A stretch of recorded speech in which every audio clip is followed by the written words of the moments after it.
সংস্কার নাকি নির্বাচন? কেউ কেউ এমন উদ্দেশ্য প্রণোদিত প্রশ্ন নিয়ে কূটতর্ক করার অপচেষ্টা করেছে। আমরা যদি দেশের বিরাজমান পরিস্থিতি দেখি তাহলে কিন্তু সেটি ভিন্ন। দেশের কোটি কোটি পরিবারের কাছে এই মুহূর্তে নির্বাচন এবং সংস্কারের চেয়েও গুরুত্বপূর্ণ হচ্ছে সংসার পরিচালনা করা।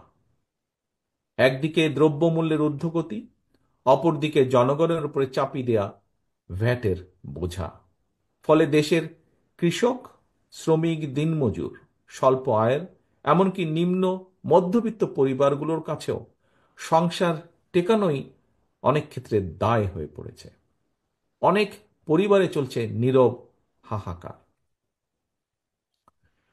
কিভাবে জনগণের নিত্যদিনের দুঃখ দুর্দশা লাঘব করা যায়, কিভাবে বাজার সিন্ডিকেট ভেঙে দ্রব্যমূল্য জনগণের হাতের নাগালে রাখা যায়, কিভাবে জনগণকে ফ্যাসিস্টের আমলের মিথ্যে মামলা থেকে রেহাই দেওয়া যায়, কিভাবে আইনশৃঙ্খলা বাহিনীকে আরো সক্রিয় করা সম্ভব, জনগণের জানমালের নিরাপত্তা নিশ্চিত করা যায়। প্রিয় উপস্থিতিবৃন্দ, অন্তর্বর্তীকালীন সরকারের সামনে অগ্রাধিকারের তালিকায় এই বিষয়গুলো থাকা অত্যন্ত জরুরি। জনগণ বিশ্বাস করে অন্তর্বর্তীকালীন সরকারের মতন সর্বজন সমর্থিত একটি নির্দলীয় অরাজনৈতিক সরকারের পক্ষেই বাজার সিন্ডিকেটের কবল থেকে জনগণকে মুক্তি দেওয়া সহজ। তাহলে এখন প্রশ্ন, অন্তর্বর্তীকালীন সরকার এতদিনেও কেন বাজার নিয়ন্ত্রণে ব্যর্থ? জনগণের উপরে কেন উল্টো ভ্যাটের বোঝা চাপিয়ে দেওয়া হচ্ছে? এখনো কেন বাজার সিন্ডিকেটের দৌরত্ব চলছে? এমন পরিস্থিতিতে কিন্তু জনগণের অনেকের মনেই প্রশ্ন ওঠা স্বাভাবিক, তাহলে কি সরকারের কেউ কেউ অন্য কোনো ইস্যুতে বেশি মনোযোগী, নাকি সরকার পারছে না? প্রিয় শিক্ষকবৃন্দ, অন্তর্বর্তীকালীন সরকারের নানা সীমাবদ্ধতা থাকা সত্ত্বেও আমরা মনে করি এই সরকারকে কোনোভাবেই ব্যর্থ হতে দেওয়া যাবে না। কারণ হাজারো শহীদের রক্ত মারিয়ে একটি গণতান্ত্রিক, মানবিক, বৈষম্যহীন বাংলাদেশ গড়ার অঙ্গীকার নিয়ে এই সরকার রাষ্ট্র পরিচালনার দায়িত্ব নিয়েছে। প্রিয় শিক্ষক, শিক্ষার্থী, তরুণ, ছাত্র ভাই ও বোনেরা, দেশের ছাত্র তরুণরা রাষ্ট্র রাজনৈতিক ব্যবস্থার প্রতি আগ্রহী হয়ে উঠেছে। এটি অবশ্যই একটি ইতিবাচক দিক। এইসব তরুণরাই গত ১.৫ দশকে একটি নির্বাচনেও ভোট দিতে পারেনি। তারা গণতান্ত্রিক রাজনৈতিক অধিকার বঞ্চিত এইসব তরুণদের কেউ যদি জনগণের অধিকার প্রতিষ্ঠায় নতুন রাজনৈতিক দল গঠন করে, অবশ্যই বিএনপি সেই উদ্যোগকে স্বাগত জানায়। তবে যে কথাটি এখানে কোনো বক্তা বলেছেন, আমিও একই সাথে উল্লেখ করতে চাই, তবে রাজনৈতিক দল গঠন করতে গিয়ে কেউ যদি রাষ্ট্রীয় কিংবা প্রশাসনিক সহায়তা নেন, সেটি জনগণকে হতাশ করবে, কিংবা অন্য রাজনৈতিক দলের প্রতি তাদের আচরণ কিংবা বক্তব্য, মন্তব্য যদি ঝগড়া সুলভ অথবা প্রতিহিংসামূলক হয়, সেটিও জনগণের কাছে হবে অনাকাঙ্ক্ষিত।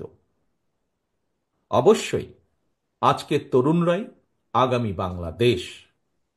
অতীত থেকে বেরিয়ে এসে তারুণ্য নতুন পথ রচনা করবে, তবে কোনো প্রশ্নবিদ্ধ পথে নয়। পথটি অবশ্যই হওয়া উচিত স্বচ্ছ এবং স্বাভাবিক। সম্মানিত শিক্ষক এবং কর্মচারী ভাই ও বোনেরা, অন্তর্বর্তীকালীন সরকারের সঙ্গে বাংলাদেশের পক্ষের গণতান্ত্রিক শক্তির মধ্যে কোনো বিষয় নিয়ে ভুল বোঝাবুঝি কিংবা অযথা কূটতর্ক আমি সময়ের অপচয় বলেই মনে করি। তবে একই সাথে সরকারের দৃষ্টি আকর্ষণ করে বলতে চাই, জনগণ যদি বৃহত্তর স্বার্থে বিভিন্ন ক্ষেত্রে সরকারের ব্যর্থতা ধৈর্য ধরে মানতে পারে, মেনে নিতে পারে, তাহলে যারা সরকারে রয়েছেন তাদের ধৈর্য এবং সহনশীলতা আরো অনেক বেশি থাকা জরুরি বলে আমরা মনে করি। বিএনপি মনে করে জনগণকে নিয়ে রাজনীতি নয়, বরং বরং জনগণের জন্যই রাজনীতি।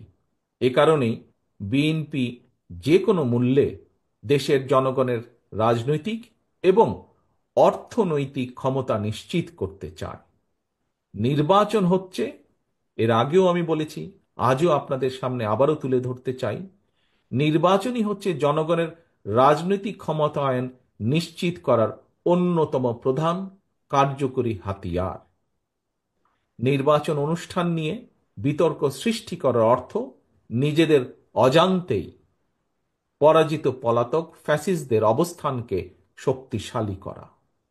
বিএনপির সর্বস্তরের নেতাকর্মীদের প্রতি বরাবরের মতনই আমার আহ্বান থাকবে, আপনাদের কোনো কার্যক্রম নিয়ে কেউ যাতে বিভ্রান্তি ছড়ানো কিংবা বিতর্কে লিপ্ত হওয়ার সুযোগ না পায়, সে বিষয়ে অবশ্যই আপনাদেরকে সজাগ থাকতে হবে। জনগণই বিএনপির সকল রাজনৈতিক ক্ষমতার উৎস। জনগণ সঙ্গে থাকলে কোনো ষড়যন্ত্রই আমাদেরকে পরাভূত করতে পারবে না, ইনশাআল্লাহ। সম্মানিত উপস্থিতিবৃন্দ, সম্মানিত শিক্ষকবৃন্দ, সম্মানিত আমন্ত্রিত অতিথিবৃন্দ, পরিশেষে আমি শিক্ষক, বুদ্ধিজীবী, সাংবাদিক সহ সকল শ্রেণী পেশার মানুষের প্রতি আহ্বান জানিয়ে বলতে চাই, পুঁথিগত বিধির উপরে গণতন্ত্রের বিকাশ নির্ভর করে না।